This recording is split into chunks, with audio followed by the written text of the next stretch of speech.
you. Any other public comment? Please approach the lectern and sign in. Seeing none.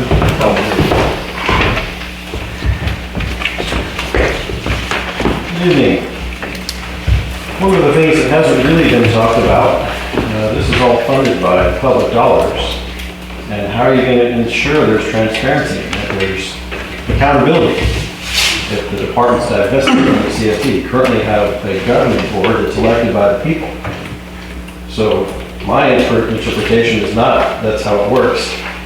Further, after a call to LAFCO today, I've been given information by other analysts that the only two methods to do this is a petition signed by not less than 25% of the registered voters residing in the area to be included in the district, or two, a resolution of application adopted by any city or county that contains territory proposed to be included in the district. Well, there aren't any cities there, so really it has to be the county. So all those are the only two methods that this can move forward in any event. Furthermore, I think that you guys should get the opinion of the members of this community if they feel that this is a good idea. Hold a public hearing. Hold a process where the community can speak to this and give their input, because this affects every member that lives in this community. You can't just say that the service is going to be better, as Mr. Graywall alluded to. If you expand your area and you have the same number of apparatus and the same number of firefighters, the service isn't going to be better. At best, it'll be the same. As Mr. Young says, we're servicing those areas anyway. But the more important thing is, again, you're spending, this whole plan is all funded by public money. So if you don't have any way of governance, you're the governance now, they divest, you're no longer the governance. Is Scott going to be the governance? I don't think so. There has to be some authority. If that goes to the county, then it goes to the county, and the board of supervisors would then be overseeing it. They're elected. But you can't just say, well, willy-nilly, we're going to have this person running the show without any sort of governance. Additionally, Mr. Young said that there could be several pathways with no accounting for what that will cost. She's prepared to write a blank check and give authorization when you have no clue what it will cost the district today or in the future. Seems to be a bad plan. Thank you.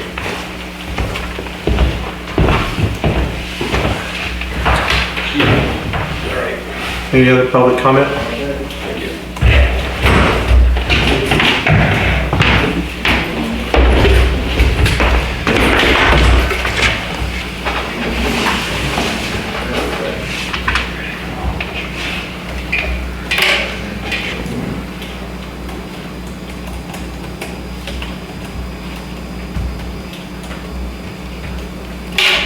Good evening.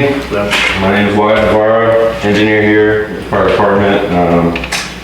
I can't really speak to the financials, but I do want to reiterate what Chief Young kind of stated, a couple points that I think, as someone who does respond to medical as far as motor vehicle accidents, the two biggest takeaways and benefits of this redistribution of funds is that we will have the ability for staffing 24/7.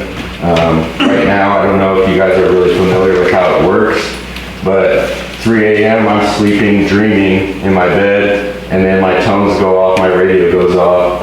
I get up, put my uniform on, drive my car to the station. If it's a fire, we need to get different kind of gear. If it's a medical, I get right in the engine and we go. And on average, that takes us like 3 to 5 minutes.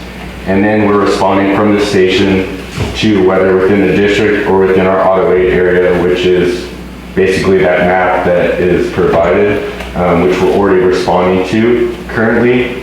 So with this redistribution of funds, that's 5 extra minutes that we're saving, where I don't have to wake up at home, kind of rub my eyes and get ready, and then drive to the station to be able to respond, right? So I'll be up in the station and go. That's gonna save 4 minutes at least on average.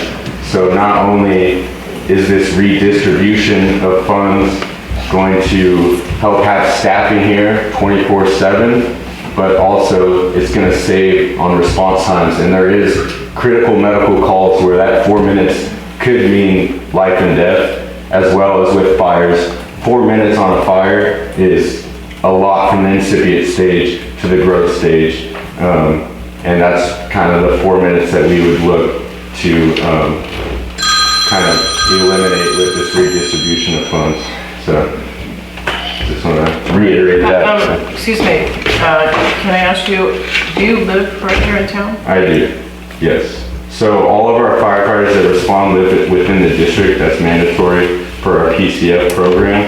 I live in Jazzytown right there, and the rest of our firefighters that respond at night also live within that district. So we're all within 2 to 5 minutes to get to the station. So, Chief Young, so right now, it's imperative for our firefighters to be right here. If Yes. they were living,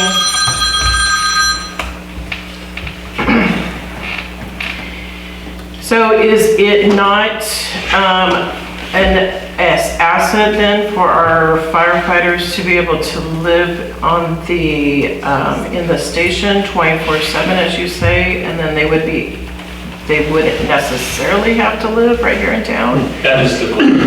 So that is the process that we are currently involved in, and that is the plan for the future. Let me show you how to shut that Can off. you shut that off?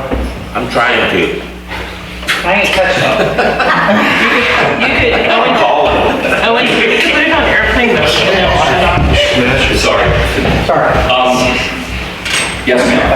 So that is the goal, to have people to take that time that it takes to get the station away. And I'm not going to sugarcoat it. It does take time, but I will say we are incredibly fast at doing it. You do it for a number of years, repetitively. You know what? Why don't we just take a 5-minute recess so that we can get that resolved, and then we can continue on this presentation.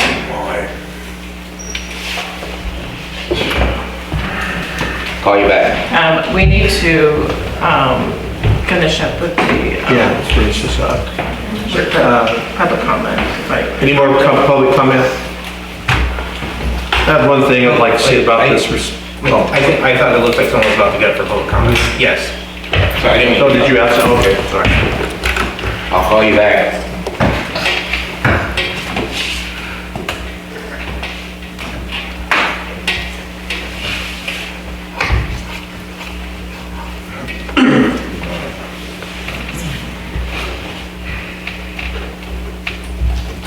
Hi everyone, my name is Ethan Areblo. I'm a longtime resident here, over a decade.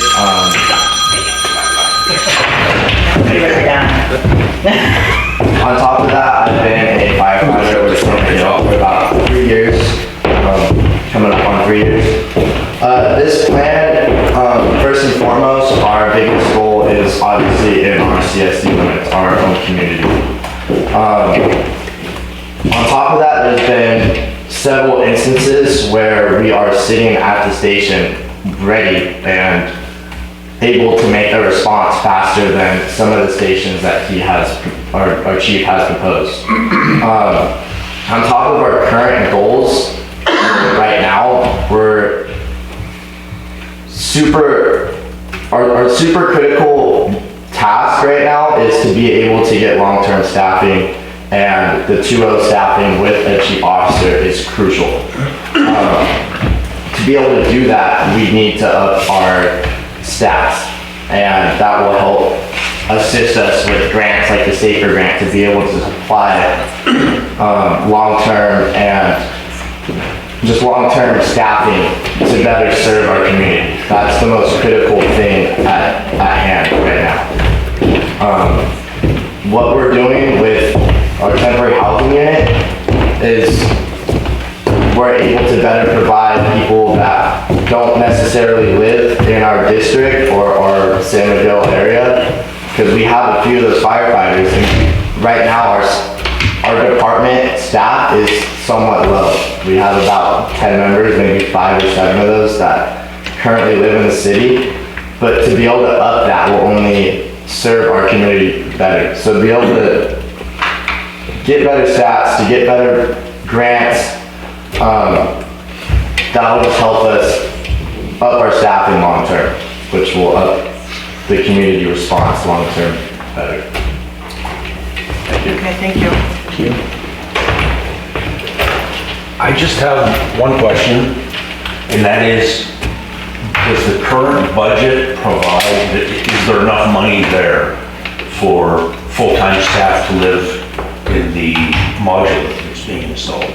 Can we now start that 24/7 coverage with the current budget? Scott, would you like to answer that question?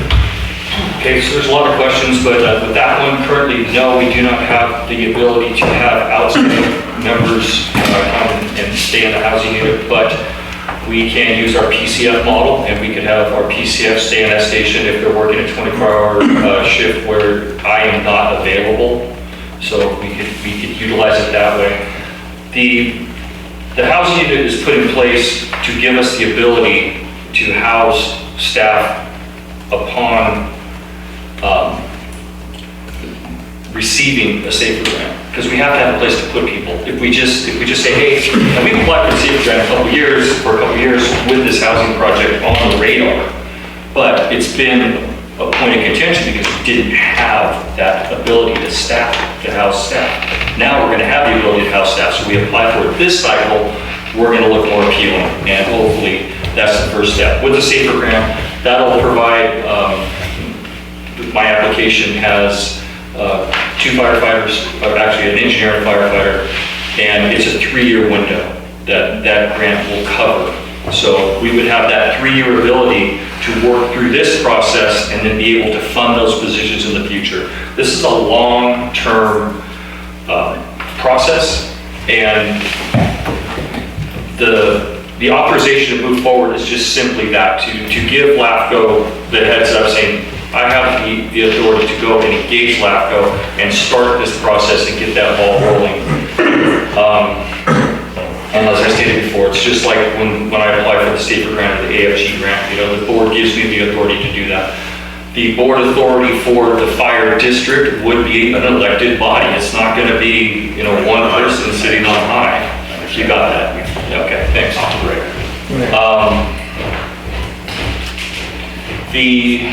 What else would you like me to speak to? I think that's it for now. Is Christina pointing at me? No, but there was one other question. Graywall was asking about who owns the fire apparatus equipment. So the fire apparatus belongs to the fire department. Funding, yeah, And we make our payments, we separate our funds, so we get that. Because we have different, you guys know how the district works, right? You have enterprise funds and you have tax funds and tax departments. Well, the fire department is a tax-based funded organization, and we pay for our equipment out of our portion of the money. There really isn't any cross-collateralization, with the exception of we borrow money from Whiting to finish our temporary housing unit, and that has a program to pay that back. So everything that the fire department has, the fire department owns, including the building and the footprint. The C.S.D. utilized that footprint for 24 years without benefit of paying rent, but we're going to let that go. At any rate, and community engagement, it's all going to be part of this process because we have to educate the populace. We have to tell them, hey, when I talk to people that are outside of our district, even people in Monterey County, they think their money comes to San Miguel Fire. They think, oh yeah, we pay our money and it goes to you guys. No, it doesn't. Your money goes to CAL FIRE, or actually goes to the county, and then it gets distributed, and CAL FIRE gets whatever they get. Turn it off, everybody. Although this is a cute girl, but I'm gonna. Well, thank you for putting her on. Appreciate you coming. I mean, really cute. So, and there are multiple ways to do this process. One is have LAFCO petition the Board of Supervisors vote on it, and we go that route. The other route is to get 10% of the people within the population to sign a petition, you get it onto the ballot, and it's 50% plus one person, and it becomes a district. We still have to have LAFCO's application process and LAFCO's approval. LAFCO will then push that forward. So there are a couple paths to take, but what the puzzle pieces are to fill that is kind of a gray area, and what we could utilize, if we could utilize what we have in hand currently, and we could lean on, I don't really like that term, but I'm going to use it, if we could lean on the other agencies like the tax collector's office, the assessor's office to get that information back to us, it's going to be at a low cost. I mean, obviously we don't have a ton of money to throw at this, but it's something that needs to be dealt with in a timely manner, and it needs to be done efficiently and cost effectively. I'm not a fan of wasting money, especially money I don't have. So once we educate the people, I think within that footprint, it makes sense. And it makes sense to see where your tax dollars are going. And your 2 in, 2 out philosophy, an engineer, as long as he's dressed the appropriate equipment, is your 2 out. So, and even with the CAL FIRE standards, they're not meeting that 2 in, 2 out NFPA 1710 requirement. Okay, thank you, Scott. Any other public comment? I just have one, I haven't made one, so I'd like to, well, that's my uncle about a month ago, got a new house, provided with propane for heat. They're sitting in the front room, he's 83, his wife's 79, and he noticed out of the corner of the eye there was a flame behind the stove. They jumped up, ran out of the house, and before they could get through the front room and out the front door, the ceiling was completely involved in the house. They just barely got out. They got none of their belongings. It burned to the ground in 8 minutes. And the fire engines there were there in about 9 to 10 minutes for the response time. So, and he ended up dying the next day of inhalation, stroke inhalation. So that was the last uncle that I had from that generation, my mother's brother. But it's so important to have response time. I can't stress that enough. If they could have been there a little bit sooner, maybe it would have been a little bit different. Absolutely, Mr. President. I'm so sorry for your loss. Yeah. I didn't mean to interrupt you, sir. It's okay. All right, so I think we've had all the comment. Actually, I had something I didn't know. Oh, you want something else? Okay. I like hearing all the feedback. First off, I do want to stress thank you so very much to our firefighters for showing up today to this meeting, and also thank you to the firefighters for showing up to our last meeting. I think it's very good to have our firefighters attend and provide feedback, especially on things that affect our department. I support Chief Young's efforts to modernize our fire department, move it forward, and provide safety to our community. I'm looking back and forth. I keep thinking about this.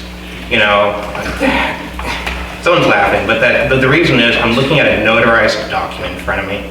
And if I'm not mistaken, if you falsify a notarized document, it's pretty much a crime. According to this notarized document was for a grant to the fire department. This is resolution 2024-43. If I'm not mistaken, most of our grants have either been matching or there have been no cost to our fire department. So that seems pretty straightforward. Fund our fire department, move our community forward. But just like we've heard again and again, and I feel like there's some people who just don't like our firefighters, which is really awful. But the one no vote that's on this has been Director Davis's. I didn't want to mention it, I don't want to bring this up, but we have to protect our firefighters, our first responders. Literally, I looked through so many items over the past 2 years, things for the fire department, things that didn't even cost money, grant funding, no votes, I don't even read off all the no votes that happen. We have to protect our first responders. We have to back our men in the red and the men in our blue. So it needs to happen. We have to protect our firefighters moving forward. And so I would support this. I'm going to make a motion. Because this has to end. We have to back you guys. You guys risk your lives daily. Support people whose lives are at risk. End the game. End the garbage. So. You making a motion? I'm going to make a motion. Because honestly, unless you want to read off every single resolution that support our fire department, department, all these things, that we have at least one board member that won't even back, you know? Point of order. You know what? We're really not discussing the same one. Where's your attorney? You got a point of, Yeah. What do you, we got a motion to approve. what's the Well, I have another point comment. of order? and who's it Oh, okay, you got it, I'm sorry. Director Baker wants to say something. From the public. The public doesn't get to make points of order, first of all. So, So we have a motion by Director Calvins. Do we have a second? I'll second. Have a motion on the floor to approve resolution 2024-56, authorizing the fire chief, seconded by Director Gregory. We'll have a vote. Oh, I want to make another comment. Am I not allowed to do that? Yeah, sure. Just Okay. have a motion. Well, my comment is that we've kind of heard one side of the story. You know, we're going into another agency. We're going to be taking money from CAL FIRE. You're saying, you know, what the response is. I would really like to know what CAL FIRE has to say, if they agree. I mean, everything you say makes total sense. But again, we're going to be taking money from another fire agency. And I would like to have what they're saying in terms of response time and everything else. That, I mean, it's just, to me, it would be fair. And also, the idea of, you know, a town hall for the community to be educated and learn about this, I think has a lot of merit. So, to me, I would say, you know, put this off. I'd like to hear, you know, what CAL FIRE has to say. And I think the community would have a right, have an opportunity to hear Christina, this have and a be motion on the educated. floor. What would you like? Yes, we have a motion on the floor. A first and a second to approve? Should you get the second? I did the second. Yeah, she Yeah. seconded. Should I move forward, Christina? you have first and a second, I mean, you allowed Director Baker to make a comment. Does that comment make any changes to the first or the second? No. No, this has been agendized, notified to the community. Okay, let's have a vote. Director Davis? No, not under these conditions. Director Calvins? Yes. Director Baker? No. Director Gregory? Yes. Director Smiley? Yes. Passes 3-2-0. If before we move on, that motion and everything moved very quickly, and I just want to point out that the process for divestiture starts with being able to open the conversation with LAFCO, and then that opens the conversation with the other entities that would potentially be affected by it, as well as the community. And so without the initial step of having someone who can actually start the process with LAFCO as far as who all the interested entities are and what goes into this process and what is necessary to even file an application, this really is the first step, and it does start that communication with these other entities and the community. LAFCO and the district will be required to notify everyone about what the intent is, and this item does not approve the divestiture or really condone it in any way. It just gives the chief the authority to open the conversation with LAFCO to be able to bring actual information and more items to the board to potentially move this process forward and do the outreach that you're looking for. Exactly. Thank you, Christine. Thank you for clarification. Thank you. Looks like there- Christine, Yes, so I understand that it has to be, like Scott can go to LAFCO and everything, but it has to be brought back to the people and probably a 218. Is that correct? it's not a 218 process, but it does get brought, it depends on the process by which the divestiture occurs, but all of the entities affected will be involved. The district will have more actions that it has to take in order to approve the divestiture, and the public has to be involved. Right. So there is a lengthy, very, very public process with a lot of commentary and involvement from any public entity that it touches, as well as the public. Thank you. Okay. So now on to item 4. Really quick. Thank you, board. This is the first step in a very long process. I look forward to bringing back more information. All right, thank you. 4 under board action items, continuation from September 24th, 2024 board meeting. Contract award to Specialty Construction, Inc. for $1,226,965 for the San Miguel Recycled Water Pipeline Project and approve related budget adjustments by resolution 2024-51, approved by 3/5 vote. Good evening, this is, as you stated, it was tabled from the last board meeting. A couple things that I want to clarify in relation to some comments that were made at the last board meeting. This recycled water pipeline is part of the long-term compliance plan for the wastewater treatment plant. It'll convey near the entirety, if not the entirety, of the effluent from the wastewater treatment plant once it's upgraded to Vino Farms and to Gallo if they choose to participate for reuse in lieu of groundwater pumping. So theoretically, if Vino Farms were to take our entirety of 200 acre feet a year, and they would be offsetting 200 acre feet a year that they would no longer be pumping out of the ground. It's at this point not intended to augment their water use, it's intended to offset their water use. But again, it is part of the long-term compliance plan for the wastewater treatment plant. This primarily has to do with salts and being able to spread number one, dilute the effluent with groundwater from Vino Farms wells, and then be able to spread that over the entirety of their property instead of concentrating it at the percolation ponds at our treatment plant. One of the concerns last month was that this was being constructed before the wastewater treatment plant. That was not initially the desire. The desire was to build them at the same time.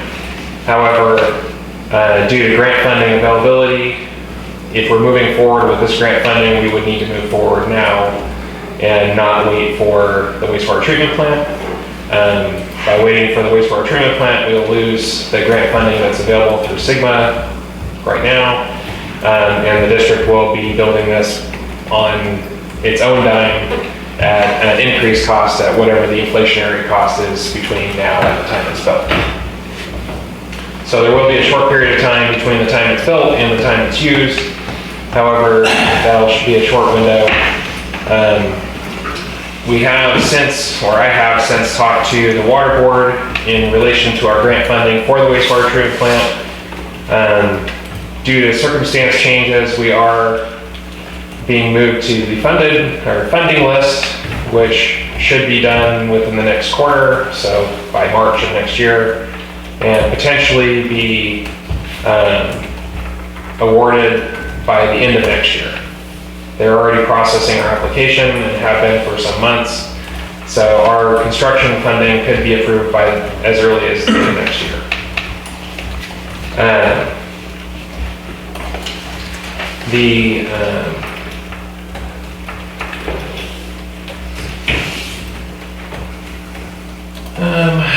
And one of the other things that was briefly mentioned at the last meeting and was discussed since then with outside entities is whether or not we would have to repay what we've already paid or been paid back for this project. Although right now it's unclear whether we would have to pay back the approximately $280,000 that we've been reimbursed for this project. There's a high probability that that would need to be paid back to DWR if this project doesn't go forward. And on the other side of that, there potentially is other grant funding available from DWR for this project, and unfortunately I won't have more information about that until tomorrow when the county meets with DWR. But that is possibly up to $300,000, which would offset the district's out-of-pocket cost initially. Lastly, I want to express that any cost above the grant cost would be formulated into the rates that the users would pay. So let's say that the initial outlay was $500,000 out of our pocket. That money would be amortized over 10 years or so and formulated into the rate for the recycled water. And although, because I'm sure Director Davis will ask, I don't have a cost for that recycled water right now. However, the preliminary estimates are similar to what Farms is claiming that they pay for their well water, which is in the neighborhood of $400 to $600 an acre foot. So bottom line, do our rates go up or down? We'll have to wait for public comment. Sorry, go on. But again, this project should have no impact to the district ratepayers, as this is a benefit for specific users, not for the community. So the cost for this particular project above this grant funding and the sale of that water would need to offset the cost to get it there and to produce it. Okay, thank you. Director Collins? First off, thank you for your presentation, Mr. Dodds. You did leave off one thing, and just that way the board is aware, I did speak to Mr. Dodds the other day. I also spoke to Chief Young, and Chief Young had a good idea, and I want to make sure it's incorporated into the project for the purple pipe. So what Director Calvin is referring to is the addition of hydrants, which, just for transparency, Director Gregory also had mentioned to me. And although it's not currently part of the plan, that hydrants can be added at specific points along the alignment, either during construction or in the future by our own staff. I want to thank Chief Young for mentioning that. I think that's great. Putting in a hydrant where we don't have hydrants, why not? You have water, help deal with the fighting fires. That water would count towards our storage for our ISO rating, and that would help our ISO rating. Perfect. Thank you. Is that it? Yeah, at this moment, yes. Director Gregory?